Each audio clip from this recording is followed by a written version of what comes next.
그 경로를 찍을 때는 어떻게든 생존해서 돌아오는 코스를 면밀히 분석합니다. 그렇죠. 북한의 대공진지를 피해 당연히 인물만. 그래야죠. 그런데 그것이 아니라 대략 찍었고 위험한 지역이 이렇게 들어가 있어서 처음에 받아보고 대단히 의아해했다.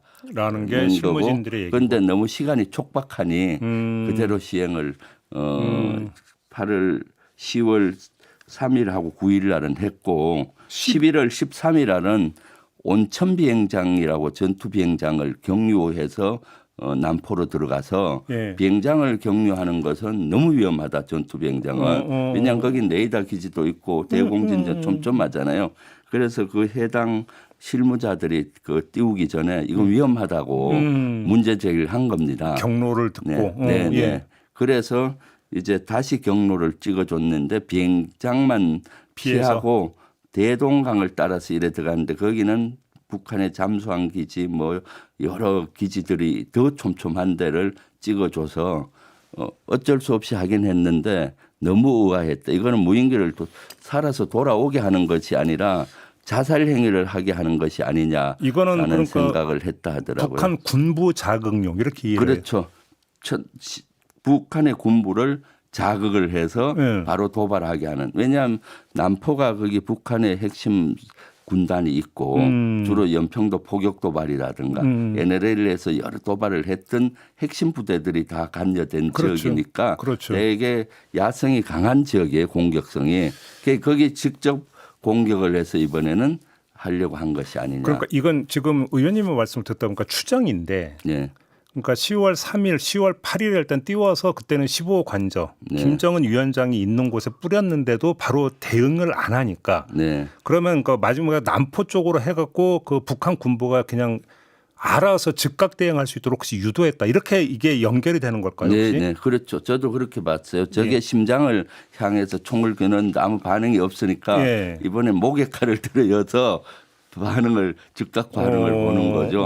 그렇게 보여지고 특히 11월 13일은 북한의 도발을 유도했다는 저는 확신을 얘기를 듣고 했는데 왜 그런가 하면은 통상 무인기를 띄울 때는 10분 간격으로 띄웁니다. 한 대 그래요? 보내고 왜냐하면 발사대에서 띄우니까 한 개 발사대 10분 보내고 그다음 또 같이 이래 가다 보면 같이 교란이 될 수가 있어요. 전파 교란이. 그럴 수 있죠. 같은 GPS를 받으니까 그래서 10분 간격으로 띄워서 거리를 이격해서 가는데 그렇게 해서 작전을 해야 용이하는데 이날은 한 대를 보내고 한 2-3시간 후에 보내라는 거였어요. 11월 13일은 남포를. 10분 간격이 아니라 왜 그 2-3시간 동안? 한 대가 가면은 북한 지역에서 비상이 걸릴 거 아닙니까? 그렇죠. 그럼 모든 군사기지에선 대공 방어태세가 걸릴 거 아니에요? 어. 그럼 그 이후에 2-3시간 후에 다시 가면은 두 번째 거는 완전히 격추되든가 발견될 거 아니에요. 간단히 대공방어 할 시간을 주자 이 그렇죠. 차원이네요. 그렇게 보여. 제가 군사 전문가로 봐서는 그리고 본인들도 이거는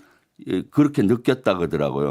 한 번 가서 해집고 왔는데 또 늦게 가면은 되게 다 스탠바이 시켜놓고 가면은 이건 완전 자살행위고. 포쏠 시간적 여유를 주자. 네. 그리고 또 그 대동강을 들어갈 때 통상 고도를 한 2km, 상공 2,000m에서 들어갔는데 그 지역 군사 집중 지역에 들어갈 때는 800m까지 고도를 낮추어 들어가도록 임무를 받았다는 거예요. 통상 더 높일 해야 되는데 그 낮추면은 어떻게 되겠습니까? 그래서 요격될 확률이 많지 않습니까? 그래서 한 대가 안전하게 돌아오니까 보고하니까 그 좀 기분이 나쁜 투로 어떻게 돌아왔어 하고 그 다음에 이제 그거를 취소를 했다는 거예요. 그 다음 거는 안 보냈다는 거예요. 그래요? 그래서 이런 것들은 정황상으로 보면은 실질적으로 북한의 도발을 조직적으로 유도한 것이 아니냐.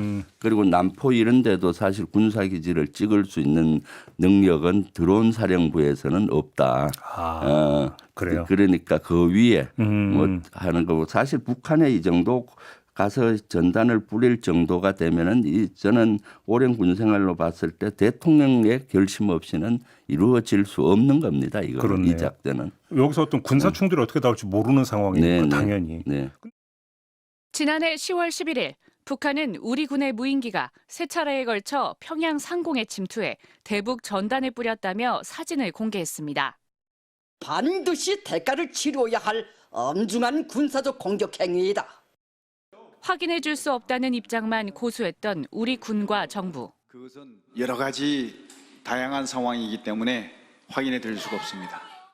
MBC가 확보한 군 내부 제보자 진술에 따르면 이때 평양에 떨어진 무인기는 우리 군이 보낸 게 맞고 비행 경로 역시 북한이 공개한 것과 매우 유사한 것으로 드러났습니다. MBC는 이에 더해 내부 사정을 잘 알고 있는 현직 군인 A씨의 충격적인 진술을 확보했습니다. 11월에도 무인기를 또 보내라는 상부 지시를 전해 들었다는 내용이었습니다. 어쨌든 하나 소실됐기는 했지만 북한이 제대로 잡지 못하고 허둥댔다는 인식이 있었기 때문에 효용성을 확인해서 써먹으려고 하는구나라는 생각을 느껴서 이러면 좀 계속 큰일 날 텐데라는 생각을 하긴 했었습니다. 이 장교는 또 지난 10월 무인기가 발각됐다는 북한의 발표에 윤석열 당시 대통령과 김용현 장관이 오히려 좋아했다는 얘기도 들었다고 했습니다. VIP랑 장관이 그 북한 발표하고 박수치며 좋아했다. 너무 좋아해서 사령관이 또 하라고 그랬다.